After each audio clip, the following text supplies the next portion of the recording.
Cutting up food may be a normal everyday task for most of us, but not for Junius Moore, who lost part of his arm in a car accident. He gets help from a prosthetic arm called the Luke, which helps him perform movements more easily by reading nerve signals from muscle left after an amputation. When I think about closing my hand, it'll fire certain muscles in my residual limb, and the prosthetic will learn that means closed hand.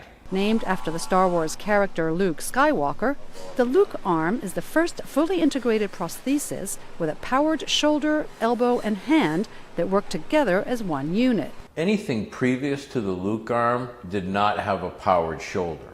So anybody that had a prosthesis at that amputation level would literally have to use their other hand to position the prosthesis on that side.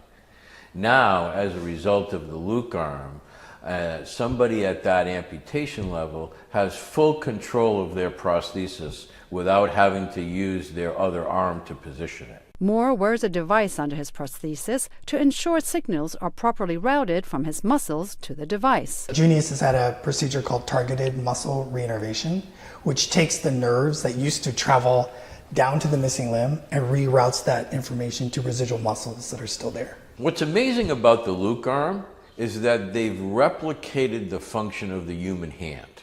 The Luke arm is the first prosthesis that allows for 3 different motions in that hand.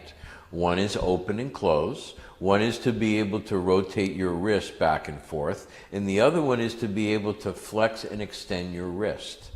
This is an unheralded amount of function in a prosthesis that has never even existed before. Moore says his new arm has done more than just help to improve his movements. Obviously there's the functional aspects and there's the social aspects of it. My wife says I stand up straighter these days, and it has helped, instilled more of a sense of confidence. The technology that's helping Moore can cost hundreds of thousands of dollars, but the hope is that it will eventually be available to anyone who needs it. Julie Taboh, VOA News.